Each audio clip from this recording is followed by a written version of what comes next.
let us talk about the embarrassment that is the State Department. Yeah, that's right, the State Department. I love talking about this, don't I? Oh, yay, so exciting. Okay, so I can't believe this is real. It's just, it's real. Look at this. The U.S. UN Security Council calls on Taliban to include women in government. That's right. The U.S. and the UN Security Council are pushing for a peaceful political settlement in the future of the Afghanistani government, and women must be included in the process. Quote, the members of the Security Council called for an immediate cessation of all hostilities and the establishment through inclusive negotiations of a new government that is united, inclusive, and representative, including with the full, equal, and meaningful participation of women. The U.S. and the world are watching the actions over the words of the Taliban with respect to fundamental rights and the inclusion of women. I don't know how much you know about the Taliban. You know, I've been paying attention to this and following this Afghanistan story, this absolute hot mess that Joe Biden has left some Americans in there. Lots of Americans. Terrible. We lost 13 soldiers that didn't have to die because of his incompetence. And it seems that the State Department is absolutely clueless when it comes to who the Taliban are. It's in their doctrine that women can't work. They can't be educated past 10. They can't wear jewelry. They can't paint their nails. They can't show themselves in public without a burqa, lest they be beaten. I mean, this is what they believe. This is what they teach each other.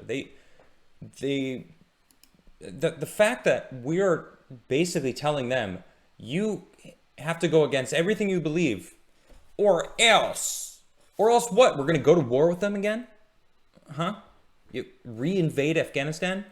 Is that your plan? Because it certainly seems like it. And they can't even speak until spoken to. Like the Taliban literally thinks women are like subservient to men. I think it's terrible. I think it's a shame. But what's crazier to me is the State Department is clueless as to who the Taliban are, what they're capable of, what they're going to do. What they have done. I have some examples. Taliban leaders says Afghan women won't be allowed to play sports.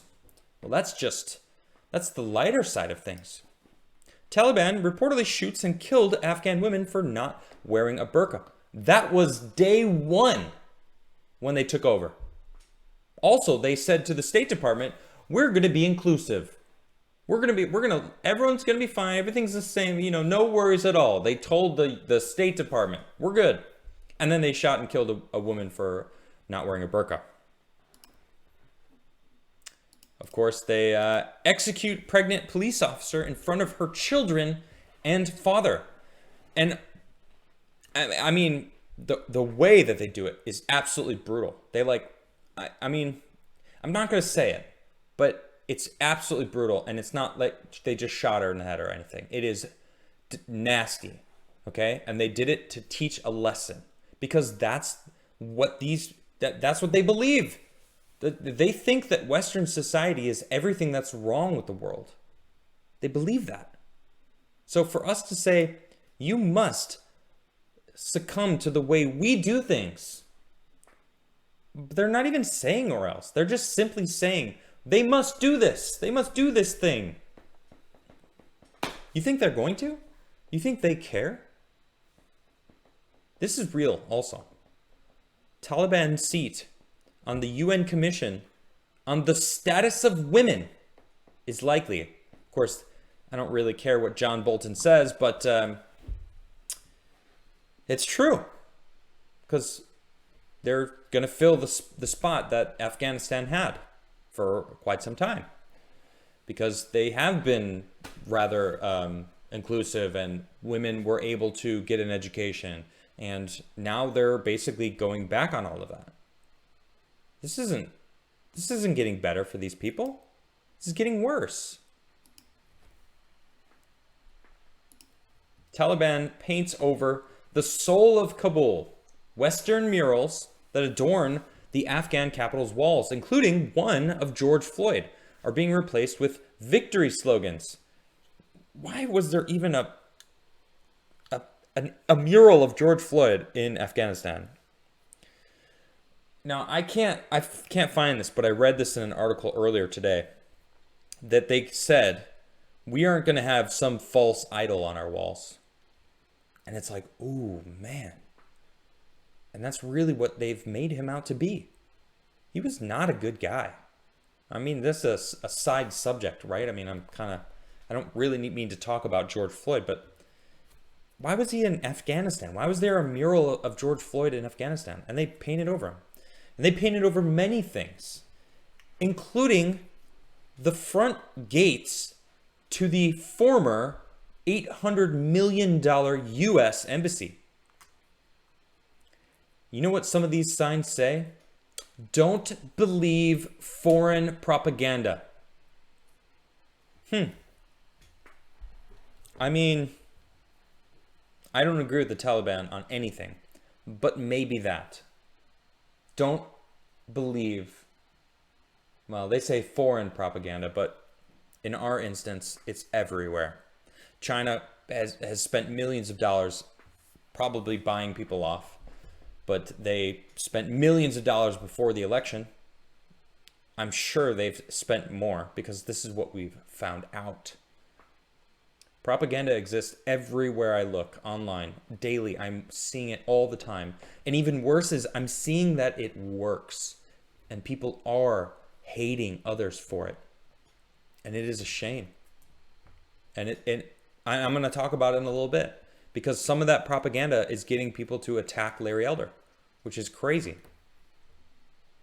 But let's stay on this subject because the State Department, right? I mean, they really think that they can go, you guys need to get with it. You just armed them with billions of dollars of equipment, weapons. You think they care at all what the U.S. State Department thinks? No, not at all. They're laughing over there. They're bringing their country back to how they want their country to be.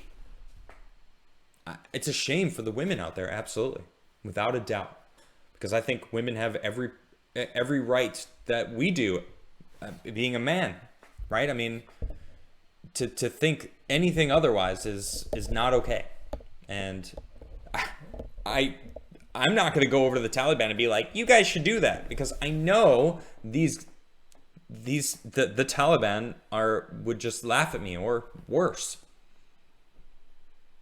I mean, I'm not gonna go there. I don't think. I think Biden should have spent a lot more time getting Americans home before withdrawing his troops.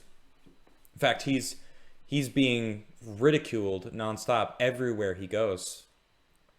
People are keeping his handlers are separating him from crowds. He was just in New Jersey where people were heckling him as he drove through neighborhoods.